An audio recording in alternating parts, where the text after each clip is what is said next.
Good morning, everybody, or day, I guess, whatever time you're watching this. Today, we are going to be talking about Wings of Fire, Moon Rising. This book. That book right there. As you can see, I'm professional, and he's a slob. You just didn't change. Not true. Anyway, so we're going to talk about Moon Rising, which stars Moonwatcher. AKA, this book is Harry Potter meets Twilight. So, if you don't know, if you haven't read either of those books, the Dragonettes of Prophecy has started their own little school, and they invited all these dragons to come to it. And there's a mystery on somebody's thinking about killing dragons, I should say. I say people. And then you have Moonwatcher, who has two male dragons who likes her.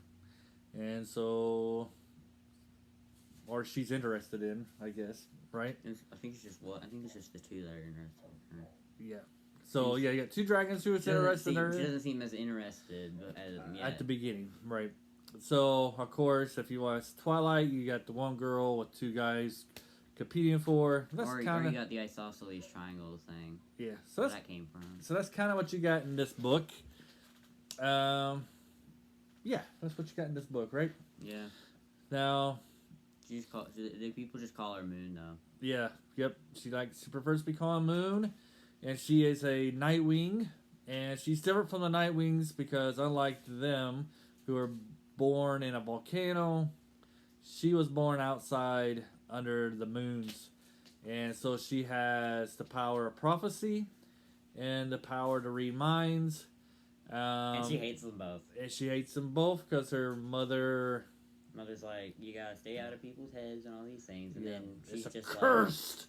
It's a curse. It's more of a curse. Yeah. Well, I mean, like, imagine not being able to control like what you hear in other people's thoughts, and then just walk into a really busy room, and then that's basically how it works, because your head's gonna be feeling like it's being split by a brick. Yep. Basically, you have a bunch of people yelling in your mind all the time. What's her mom's name again? Her mom's name is Secret Keeper. Secret Keeper. It's a ridiculous name. It's so long. Well, because she keeps secrets, obviously. Nobody knows. Oh, by the way, nobody knows that Moonwatcher was born outside. Everyone knows that she was born outside. That's why. 6 months later they knew, but before the volcano eruption, nobody knew she existed. Know she existed. Yeah. Yeah. No, not even the rain wings didn't even know. Did they? I don't know. It's really hard to tell what the rain wings know and don't know, because they either know something and they don't care, so they don't really apply it to anything, or they don't know at all. Like, it's weird. Yep. So anyway, she has these special powers. Her mom's been telling her for 3 years. I think she's only 3 years old. Yeah. That is a curse.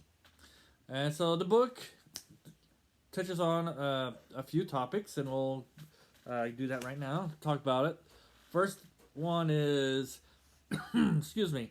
So all these dragons who, first, let me start with the ridiculousness of the fact that these dragonettes are 6 years old, and they're going to be teaching dragons who are like just a year or two younger than them at their own school. Okay.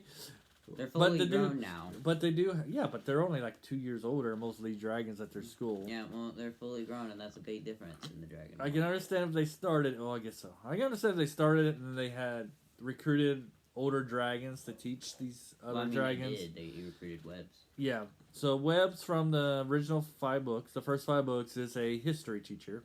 It's just like he's always wanted to be. Mm-hmm. He's really funny. Yep, and really dull, just like all history teachers. Well, I mean, he may be dull, but he teaches. Right. So yes, he teaches. All right. So besides getting off the point there, let's talk about the. My elbow hurts for some reason. Yeah. Let's talk about what the topics of the book. Sorry, you're just like, I got flustered with your arm. Okay, the first one is you have 35 dragons, and they're all separated into classes. 5 in a Winglets. class. 5 in a class, right? It's winglets. Yeah, in winglet. They call them winglets. 7 in a winglet because it's one dragon from each tribe. Right. And so you have some conflict because some of these dragons fought each other in the Great War that has happened at 20 past words. It's like Ice-Wing and Nightwing still don't like each other after 2,000 years. It's just like, dude. Well, then, let go of this grudge. Right. So you also got other problems. You got Sandwings who don't like Skywings because they fought each other, and you got no, it's more like the Sea Wings. and Sea Wings don't yeah, really the like Sea Wings don't like the Mudwings. I don't know. I think the Sandwings just like because if you think about it, they were on each side. They were on every side of the war. Like so, I mean. Right. Well, the Sandwings, they were on 3. I don't really think. They're divided into 3, so they got allies and enemies with each one. However, they all have one common thing, and that is they do not like the Rainwings. They don't like the Rainwings? No, they don't. Okay, because they think they're what? Lazy. Yeah. Well, except for the Nightwings. I think the Nightwings know. I think the Nightwings know better. No, well, the Lightwing. Well, we'll get into this too. The Nightwings don't like the Rainwings because they have to submit to them. Because they don't have to submit to them. Yeah, they gotta submit to them. No, they have to submit to their monarchy, not them. They're not any less. They're not treated any less than the other Rainwings. Yeah, but they gotta be ruled by a Rainwing. Yeah, so they submit to the monarchy of the Rainwings, not the actual Rainwing. Not all of them. Yes. So. Right. So we got this, and so the book touches on you get these former enemies. And then also touches on, which is heavily implied, which kind of drives the story about the post-traumatic stresses that people have from being in battles and wars, or in this case, dragons. And this is kind of what drives the story along as we try to figure out who is thinking about killing dragons. And it kind of has 2 mysteries going on at once. And you got the I don't know, I'm gonna say the real mystery and then the fake mystery, because you're trying to figure out who's planning on killing these dragons. But the person who in the book who we hear her thoughts of killing the dragons is not the actual person who commits murder or a terrorist act in the book. This was a non-spoiler video. This is a non-spoiler video. We haven't described. We just gave away the whole mystery, though. No, haven't described. That was the best part. It's like that was like one of the best mysteries I've ever seen. Yeah, but we don't know who's doing what, so that's not spoiling. But it's spoiling because people now know. Oh, 2 different people do this thing. Right. Well, okay. But anyways, it's how this person. You're spoiled. Not really. Yes, we're talking about how these dragons are overdoing their prejudices against other dragons because of the war. Except for Rainwings, obviously. Except for the Rainwings, who didn't join any side. Because their ego is like the size of a pea. Yeah. So and then they didn't join any side of the war. And then you have, they didn't join any side. What? Rainwings didn't join. I don't even know where I was at now because you said that. Rainwings didn't. So you got people who don't like each other because of the war, and then you got other dragons trying to overcome the stresses that they had during the war. And then you have those dragons that actually don't have any prejudice at all. They're just like here. They're just there because they're like, oh, cool. Yeah, because they didn't participate. Then you have the dragons who didn't participate in the war at all, and or dragons that did. They just want to be there and read. They just want to be there and learn, and meet other dragons. Or they're just dragons that did participate, but they're like that they want to learn how to do something. Right. So that's basically the Rainwings are just there to. Rainwings are just there to learn. Because right. Well, 2 of them are Coconut's just there to eat fruit. And I don't know what Coconut's wanted to do at all. Coconut's just like. Right. He's like he is the embodiment of laziness. Though. Yeah. So that's the main topic. Then that's the main issues that the book covers is war, the stresses that people or dragons have for the war, and then the lesser one is talking about Moonwatcher.